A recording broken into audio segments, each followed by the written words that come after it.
Welcome back, disc golf fans, to the Women's Open of Maryland, edition number 4, presented by BlueChip Technologies. This is going to be the middle 9, holes 19 through 27 of round 1. I'm Andrew Fish, joined here by Michelle Frazer.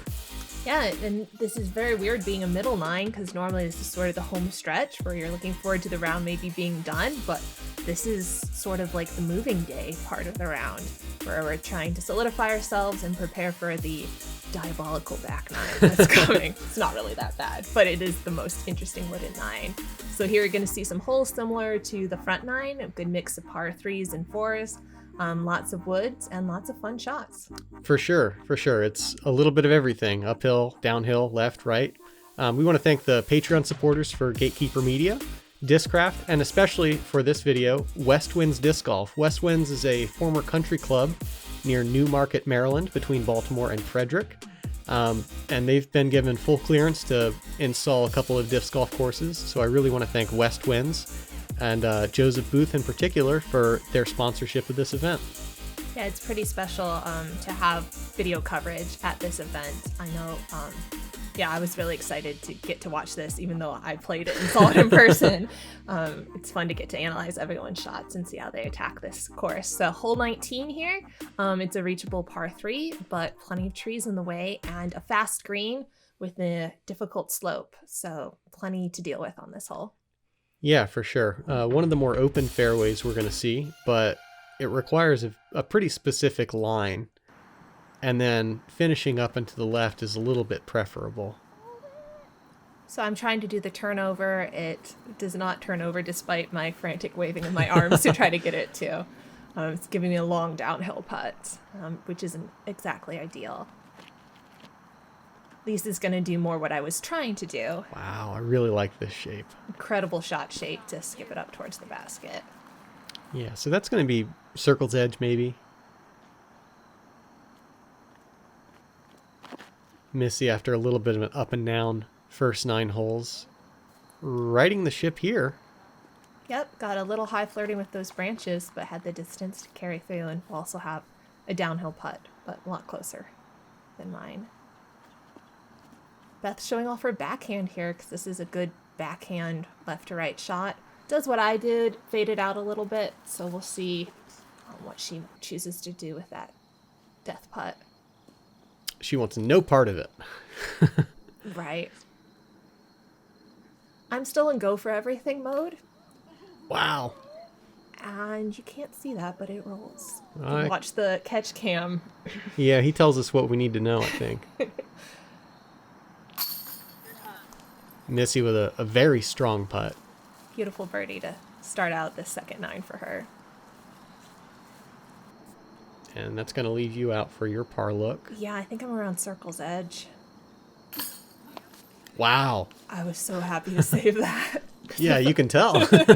I felt pretty silly after running that one and letting it go down the hill. So that also turns out to be a good mental start to my middle 9 by hitting that back. And Lisa with the lovely birdie there, staying in. Yeah, you can see her kind of hold the pose to ensure that it drops in. So strong start by our card here on this middle 9. Yeah. As Beth taps out for her par. So as we explained a little bit during the first video, Seneca Creek State Park has 27 holes, and we're going to play the front and back and then middle loops in that order for the pro cards. There are also amateurs at this event who are going to play the front and back loops for their 18. Right, so this is a par 4 that's actually not very far, but is incredibly wooded. So it requires you to either play a straight shot off the tee and kind of lay up to set up your upshot, or if you're trying to go for the turn, it's a lot trickier and you can get more into the trees. But any upshot is going to deal with a lot of trees on this par 4. Yeah, I'm a big fan of holes like this where you're not just trying to throw far and then chip up. Like, you need to break this into 2 parts in order to score on it. And Lisa hits the gap, which is not a given, off the tee, and we're starting to fade a little, but I think should have an open lie for an upshot. Missy tries the forehand and just goes a little outside the gap. I always attack Anheuser shots, but I turn this over a little bit too much. And don't pay for it at all. Yep, it skipped rolled back into the fairway. It's pretty fun actually watching the coverage because I didn't see that shot when it disappeared around the corner, so I always wondered how it got back into the fairway. Now I know. Missy kind of having to play damage control. She'll put herself in an approachable spot for her third. Yeah, but even there is a wall of trees guarding the basket. So this hole's tricky all around. Beth playing the skip down the hill.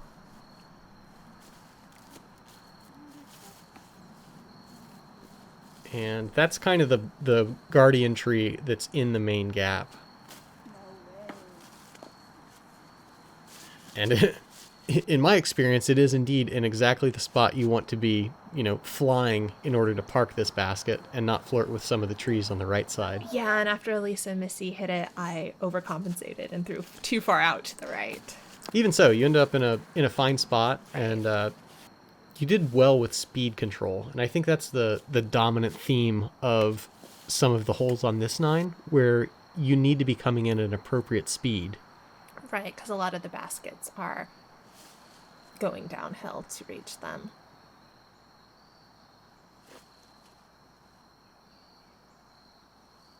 Focus on this putt. It's interesting. I feel like we normally see Lisa jump from that range, so I wonder if she's kind of in between putts. I think she was a little downhill too there, if I remember correctly. Sure. Because it looks like I am here too off on the right. Nicely done.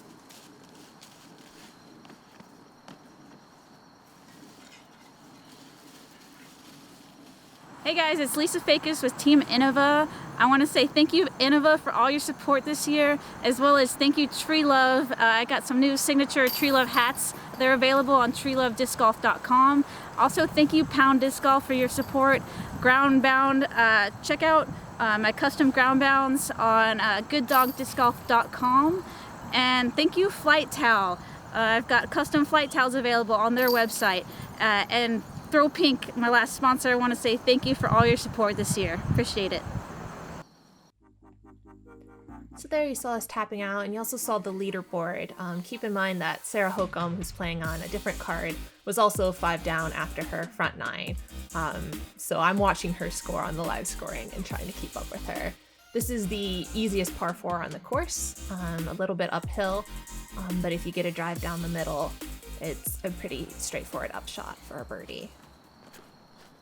Yeah, this is kind of a hole that when Allie Stone, my co-TD, and I were not designing, but looking at what we wanted to have the layout be, we weren't really sure we could find a configuration that truly made sense for everybody. So maybe the par here is more appropriate for the advanced division, or for one of the other amateur divisions. But even so, everyone still has to execute, and maybe we'll sucker somebody into trying to take an eagle. Right. And regardless of the par, it's still a fun hole. I wasn't complaining because it's requires a turnover up the hill. If you get too high, you hit branches. Too low, you're not going to get up the hill. So every tee shot out here forces you to think, which is why I enjoy this course a lot. Appreciate it. Thank you.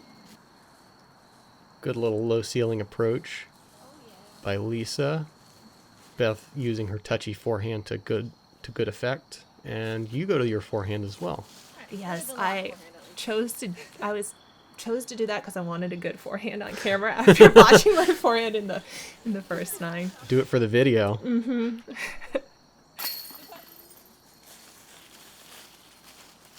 Which of course means it's not, a gimme birdie if I have to pull out a forehand to save it. Yeah, so everyone's going to be able to clean up without a whole lot of drama here.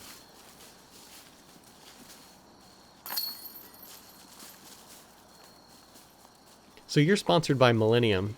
Are you also throwing other brands or just Millennium? I throw mostly Millennium, but I can throw some other Innova family. So I have a couple Heiserbaum discs in there and a couple Innova discs as well.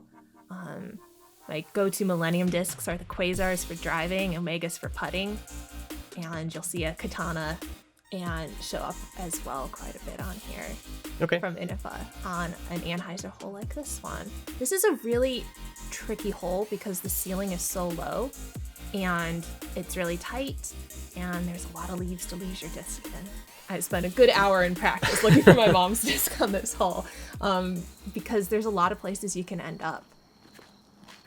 And I totally misexecute this by throwing high into those guardian cedar trees. I thought I did, but then I overturned it into the right. So plenty of obstacles here.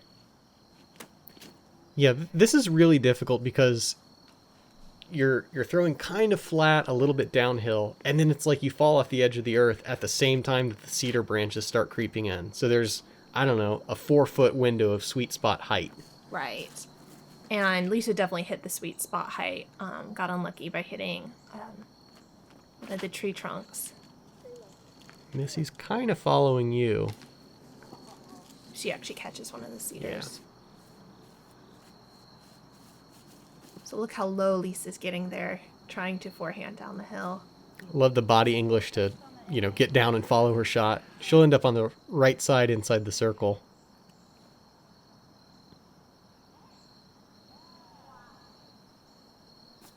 Love it. Love everything about it. Gorgeous shot. Missy also going for the low forehand down the hill. And that's going to need to hurry up and stable. That tree kick might have actually put her closer than if she had glided cleanly. And I just didn't get enough power out of my awkward stance in the tree. Yeah, it looked like you were kind of just twisted up on yourself, couldn't reach fully. Very much so, and just laying that downhill putt up. Take my par and go home while watching these ladies putt for birdies. Yeah, I think you've earned a little bit of that luxury with, 6 or 7 in the bank already. Great putt, Lisa. From the trees.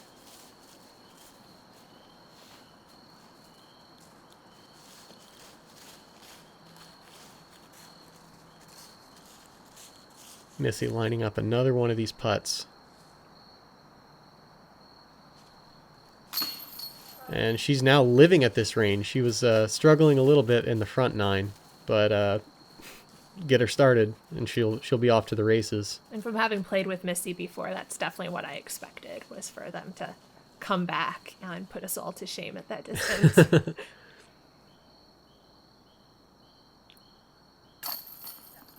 There you go. That's a good putt by Beth to get herself on the birdie train. So we now go to a shorter hole next. Oh, as I tap out for my par, lose a stroke to the card, but I'm totally okay with a par on that hole. And we'll have more birdie opportunities coming up. Hey everybody, it's Alyssa Van Lanen, and today I'm going to be walking you through my Tour Series disc, the Meteor.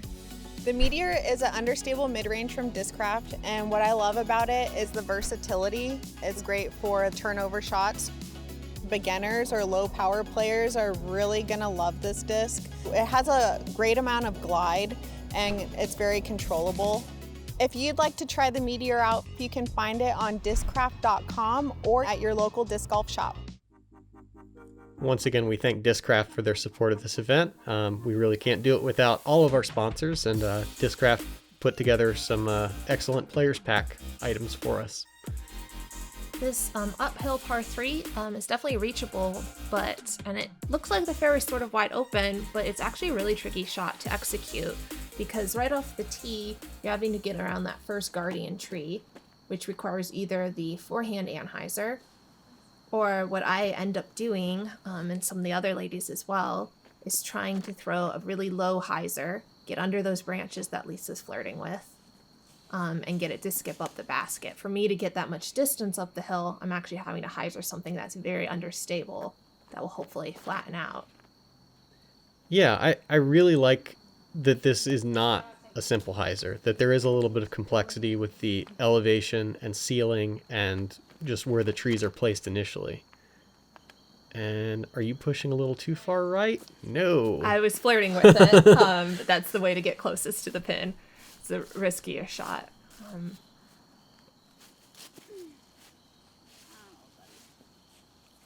Lisa with another one of her half goes, and we've seen several times that, like, from that range, she's very good at having the touch to, like, run the basket while not giving herself a tester comeback. Beth choosing to just lay it up, while Missy will definitely be running this one. This is a distance she's really good at. Yeah, dead center.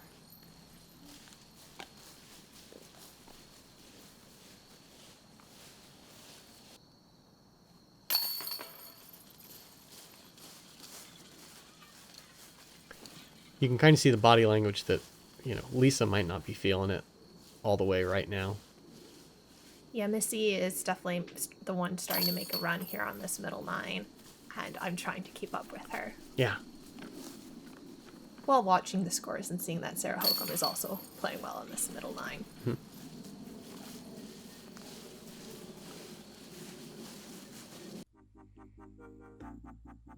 Hole 24, very similar to hole 7. We're going to play uphill, and if you're familiar with this course, we did something kind of sneaky here. We're going to play to hole 21 C-pin from hole 24's T-pad.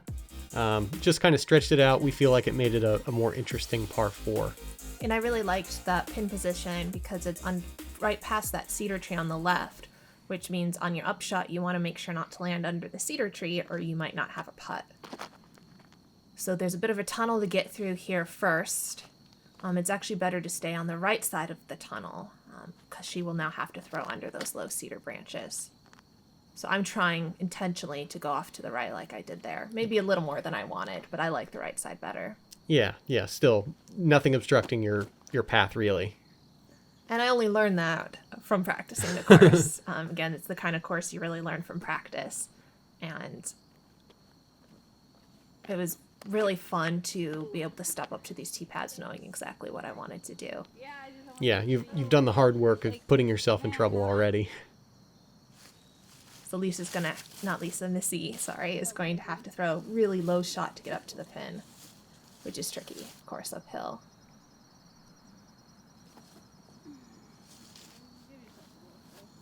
Decent approach there. That's going to put her within range. And she was wise to go off to the right so she doesn't have to deal with the cedar tree on her upshot. And I put the cedar tree in play, even though I'd practiced and knew I shouldn't. Yeah, your expression kind of told the story there. Perfect upshot by Beth.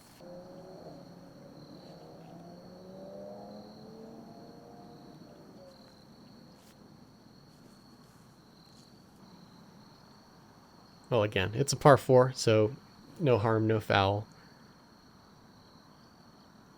You seem very focused on this. Yeah, because my straddle putt means I generally put a lot of loft on my putt, and that's very difficult under the tree.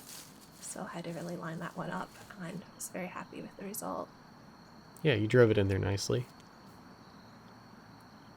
Lisa from 18 or 20. Yeah, that's not a great putt. It could have stuck. Yeah, we all had those during this round, the ones that sometimes would stick and sometimes wouldn't. And baskets aren't the most forgiving, but they're fair. Yeah. I mean, they're Mach 3s, so they are an approved basket. They're fine. Everybody's putting on them. You kind of just need to know what they are. They like soft, low-centered putts. Right. A good 3 there by Beth. And this will be Lisa to finish off. For par.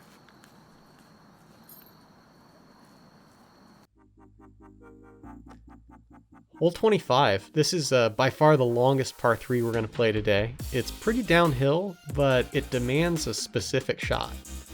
Yeah, because you want to try to keep it straight because all the trees, the junk is actually on the left. And natural for us to let our discs fade out as they go down the hill. And that's what you're trying to work against, while not turning over your drive so much that it misses the mandatory tree there with the yellow arrow on it. And this is a good shot. I like the height. I like the Anheuser.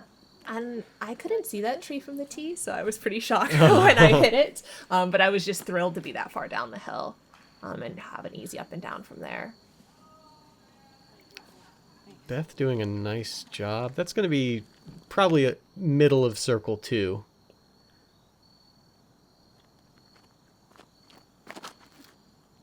And Missy straightens it out. That'll end up to the left side of the basket. But I like the shot a lot. And she's pin high, so she won't have to putt downhill. It's a good spot to be. And Lisa is short of the mandatory tree, so she will have to throw around it. But a pretty complicated angle. Nicely done to get the anhyzer. That'll be outside the circle by a little bit. Just trying to get this to land as gently as possible. And I leave it a little short, which is easy to do when you're playing scared.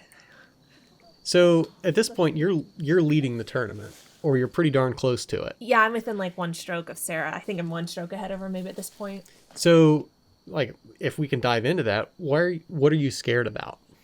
I'm just kind of scared of losing my rhythm at this point. I've worked on my putt a lot this year during COVID, which is the first time in years I've had that much time to practice my putt. Yeah. And I'm kind of just worried it's going to snap. So just trying to really focus on playing my own game and really committing to my shots, which is what I messed up a little on that up shot. And hopefully it won't cost me anything here, but trying to just fully commit to my up shots and my putts. And fortunately, I putt with intent. As Matt LaCourte, for those of you who know him, has taught me how to do. Focus on intent on my putts when I'm nervous and not leave it short. So I survived that little bit of an oopsie. So you get your par, Beth gets her par. Lisa's going to tap in, but let's not overlook that really nice birdie by Missy. That was gorgeous. Another great putt from her. She's putting on a clinic. Yeah. Circles, distance, putting. I want to say that was the only one in the field, so she's gaining strokes on folks for sure. Definitely. And that hole can blow up into quite a bit worse. The main feature on this hole you can see is that tree in the middle of the fairway. You got to pick whether you're going right or left of that tree. And then a little bit uphill. It's easy enough to leave your second shot short if you haven't practiced how far uphill the upshot actually is. Yeah. Pretty demanding shot, and the valley sneaks up on you if you don't elevate your disc off the tee. So Missy's showing us exactly how to play this hole. She'll have maybe a long putt, if not an easy up and down there. I was trying to go left and did what you shouldn't do and hit the tree in the middle and kicked in the rough. Yeah, and that right side is pretty difficult with some low ceiling and then just the junk around you. Beth takes the forehand route. Doesn't need to go for power on that. Probably just playing it for a 3. And does it very nicely. And that's a good shot by Lisa. So I'm a little intimidated by everyone being in the open, and I'm actually standing like in a ditch and thought I'd have to throw it as hard as I could to get it up there and send it a little far. Wow. Yeah, you definitely got all of that one. But I was proud of myself for getting it up there in that awkward stance. Yeah. It probably feels better to have gotten it there than to leave yourself the same distance short and know what mistake you made.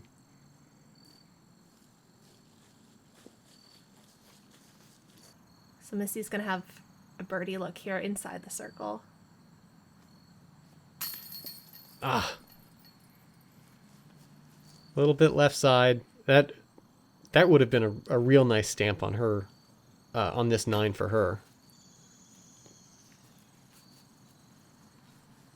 So my attempt at a heroic save fell short, but I know that hole 27 is a birdieable hole, so I'm just thinking to the next hole at this point.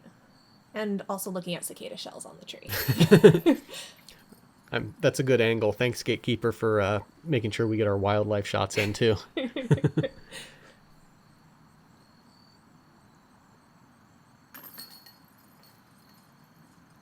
Well, hopefully that bogey doesn't keep your round down because you've put so much really good work in right now. And, you're at 8 down through 17 holes. Yeah, and as I was saying in the first 9, this is the kind of course that any hole is birdieable, but it can also turn into a bogey. So I just tried to really go into it with the mindset of not going to look like my practice rounds. The holes I birdied in practice, I might not birdie in the round. And just know that some bogeys are going to come and move on to the next hole when they do. The next hole is a par 4, one of the longer par 4s.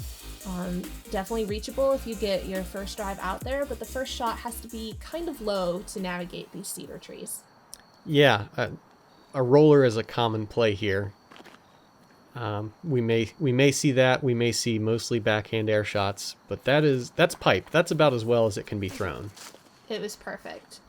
High enough for maximum flight while getting through the cedar trees. Beth has brought her entire bag to the tee pad. There are options here. She could do a hyzer forehand out there. I did play around in practice with trying an anhyzer through there, but decided straightforward route is the best here. Yeah, and the approach to the basket is not very occluded here, so if you can get 225, 250, it's very playable. Yeah, even Lisa losing a little distance, hitting the cedar tree will have a very playable lie there. Same thing for me, getting a little bit cut off at the cedar tree. Yeah, that might have been better than you deserved, but yes, I would agree with that. You're not going to pitch back to that spot. It did redirect me in a good way as well. That'll be a circle's edge tester. So we're going to play this last hole, and then you've got 9 holes left. What does it feel like for you playing a longer round than normal? Like, I'm sure you're used to playing 2 rounds in a day, but not all stuck together like this. Yeah, I do like it because I'm not a huge fan of tournaments that only have 18 holes in a day, because I feel like at that point I've really gotten into my rhythm and I'm just ready to do more. So I actually really like the extra 9 holes tacked on, particularly since we were given a mandatory 10-minute break to take a break and sort of reset between the two, because 27 holes is still a lot of work, especially when you're so mentally focused. Yeah. It is pretty draining. Oh, gorgeous run there by Lisa. So close. But yeah, I'm excited for the last 9. Anything can happen on it. Wow. That was such an appropriate reaction there. Yeah, so yeah. close. You can see that she believed for most of the flight. There you go. That's a good way to finish. So you've gotten 5 more birdies in this 9. That bogey takes you back to 9 down. We saw a really nice approach by Missy from kind of an awkward stance. Yeah. Which is going to give her a good birdie to finish. Beth is at 3 down for her first 18 holes. Good bounce back. Lisa also at 3. So they're certainly battling. They're tied for 5th right now, as you can see. And Missy has jumped up to 3rd with a very, very strong 9 holes. Yeah, the other name we should mention, I think you're going to see here on the leaderboard, is Lori Merriman, who's also having a really good first round here as well. So she's also in the mix there. Thank you again for watching. Thank you to West Winds Disc Golf for their support of this video, BlueChip Technologies for their support of the tournament, Discraft, and Gatekeeper Media. For Michelle Frazer, I'm Andrew Fish.